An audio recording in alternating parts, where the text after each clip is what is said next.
Panel is one that I was really excited about. We've had a lot of people over the years come to this festival, the 30 years of Telluride Mushroom Festival. Many of them have been very famous people. And they've spoken about entheogens as part of the mushroom world. And it's one of the areas, as you heard from the panel last night, that's kind of verboten and not allowed in a lot of mushroom discussions. I think it's a very important one. And so I asked a couple of my friends who have been coming to the Mushroom Festival or who are very knowledgeable. And I'd like each of them to introduce themselves and kind of give you a little background. And then we're just going to have a general discussion about entheogens as spiritual aids. I think that's an important understanding. Some of us came to entheogens as recreational drugs. Some of us have come to it from a sacred place. And I think it's important to understand where we come from, how we do it, and why these spiritual helpers, whether they're from the plant or from the fungal world, have value in our lives. Now I'd ask, we're going to, like I say, introduce ourselves and have a little brief discussion. We have a microphone there. If you want to have a question, just come stand by the microphone and we'll take questions from the microphone there, if you would. All right, I'm very happy to introduce Lindamarie Luna, a longtime friend of mine and a lifelong student of curanderismo, if I say it right. Thank you. Just for some background first, right? Yeah. I have a lifelong love affair with ethnobotany from growing up in the Southwest, very close to and immersed in sacred sites of the Southwest from a very, very young age. My first ethnobotany experience being finding anasazi beans in a sealed vessel in a ruin, and my mother and I growing them out and getting like 60% germination. I was very impressed. And that sparked my love affair with the magic of plants and the enduring capabilities of plants as food, pharmacopoeia, and as evolutionary agents. So, of course, that went on throughout my life as a teenager, encountering the sacred hongos, Maria Sabina style. Fortunately, was introduced to them in a ceremonial context when I was very young, 14. And being a member of the Peyote Church as a very young woman as well.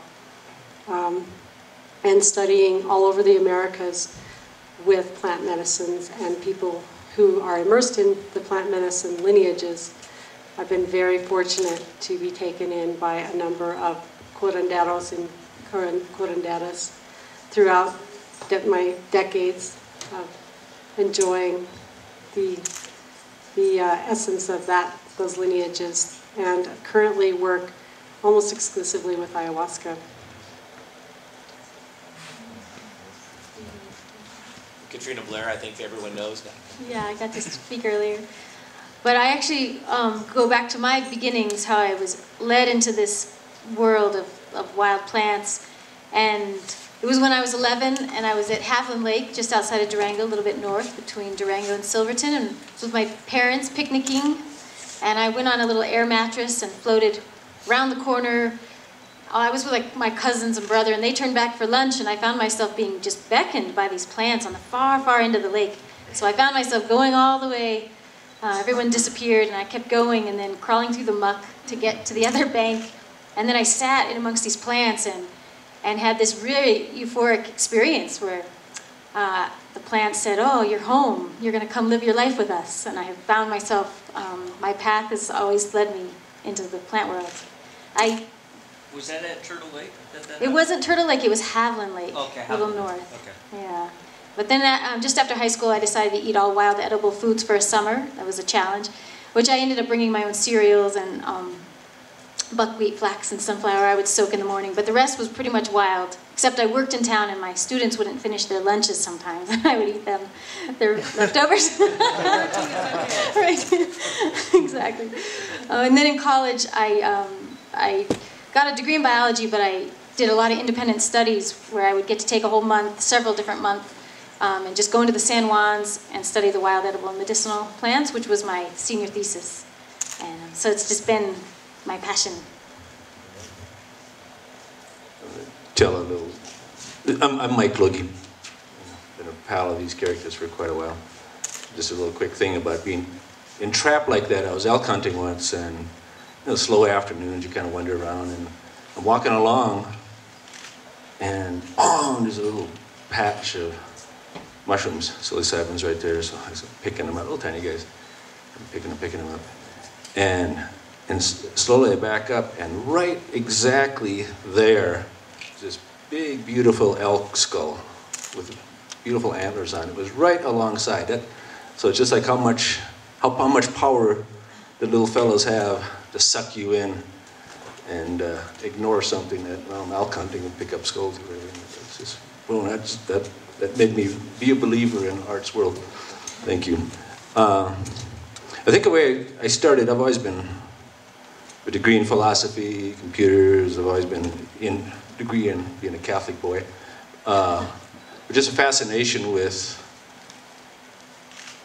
that other world. There's something about, and Art and I are both good Catholic boys, but I've never regretted that upbringing, because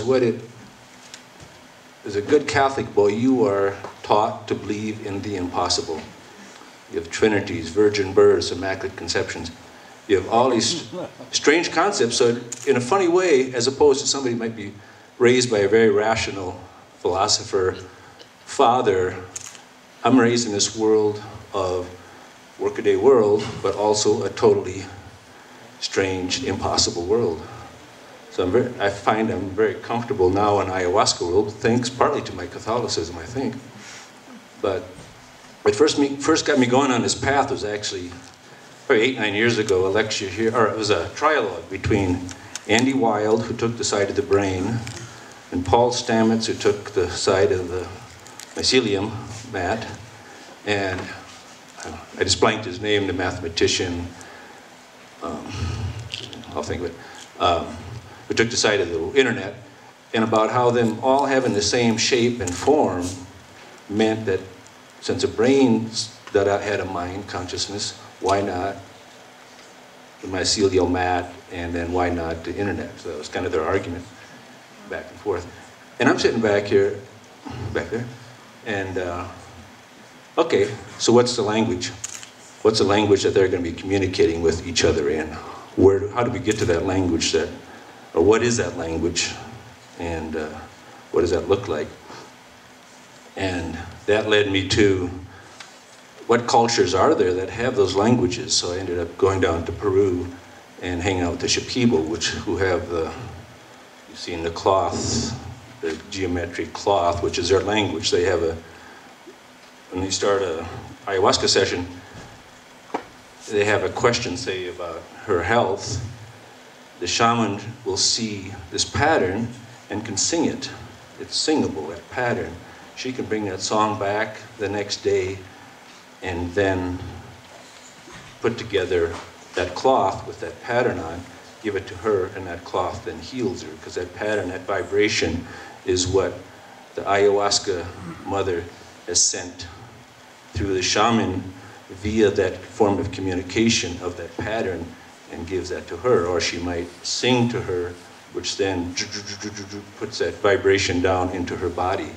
But that's such a kind of the most perfect example I've seen of a form of communication between plant and us. So that's, I got my answer, part of my many questions answered with that insight. So that's really where I got tangled up with these beautiful people here. Well, I come from San Francisco, and I'm, as you can tell, a hippie. I call myself paleo hippie now, only because I'm way over the age of untrustworthiness. But I came to the world of plant allies and fungal allies through really kind of the recreational explosion of experimentation that the hippie movement really was about. And so it was through coming to Colorado and coming to spend time with some of the teachers here and coming to meet Dolores LaChapelle that I began to understand how important it was to use plant allies and fungal allies within a context, within a matrix. And one of the things that's been lacking, I think, in our culture is a real religion, a religion that had real sacraments, that actually extended you so that you could explore who you were and where you were going. So for me, having Kat Harrison come and talk about her use of a group of people using entheogens in a ritual way themselves, a group of women, was very powerful. And it's led me to wonder, how is it possible within the context of an empirical culture like ours to develop pathways, as so many indigenous peoples have, who were able to use these allies in a ritual way and incorporate them into their spiritual life. And so that's kind of one of the questions I have, and I'd love to pose to our panelists is there a way to bring these plant and fungal allies into our lives in a ritual way that makes sense in the modern world?